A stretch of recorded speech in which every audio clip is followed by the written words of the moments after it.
keyfi öldürme, silah kullanma yetkisinin ihlali veya dur ihtarına uymadığı gerekçesiyle İhada şaxa Diyarbakır rapora bin peykirinin li Bakurê Kurdistanê ya salane ragihand. Li gor raporê bawayekî keyfî û neheqî bi teqînên ji aliyê hêzên newlehiyê ve hatine kirin de 2 kes canê xwe ji dest dane, 8 kes jî birîndar bûne.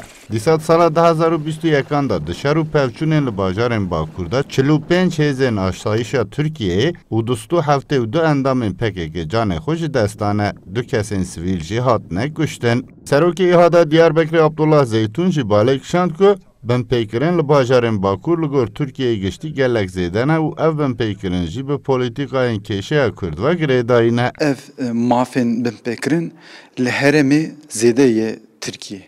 Ji ber çi?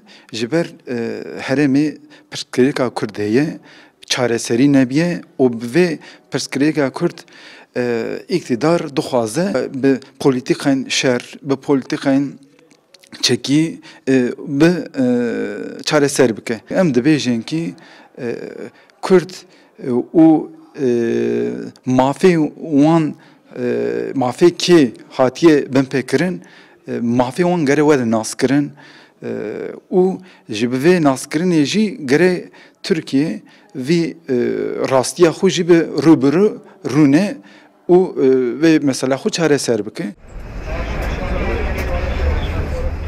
Mafparêz radgînin ku bi polîtîkayên tundî û ewlekarî re hemû aliyên ku parastina mafan dikin û hişyariyên binpêkirinan didin jî tên armanc kirin. Sekreterê İhadaya Diyarbakırê Ferhat Berk Pınarê ku di meha Sibata 2022 da hatbû desteserkirin û 8 roj desteserkirî muabû jî balê kişand ku hişmendiya pergala Tirkiye rê li ber binpêkirinan xweş dike û loma jî binpêkirin zêde dibin û pêktên. Benim üzerimden bir insan hakları mücadelesi yürüten İnsan Hakları Derneği'ne bir açık saldırıydı. Ez bi awayekî nehukukî hatibûm desteserkirin û piştî ku min desteserkirine jî avêtine ser komeleyê. Yani di ser min de êrişî mafparêzan û saziyên mafparêzî jî hatiye kirin. Li Tirkiye demeke dirêj e mafên serekî jî tên binpêkirin û hê jî berdewam dikin. Îro mafparêz yên demokrasî xwazin, rojnamevanên ku rexnegirin û siyasetmedarên ku rexneyan dikin hemû bi pêkûtî û binpêkirinan re rûqal dimînin. Lê em ê jî ji bo parastina maf û aramiya civakî xebatên xwe bimeşînin. Di raporê de baltê kişand ku mafên zarok û jinan jî di asteka metirsîdar da hatiye binpêkirin.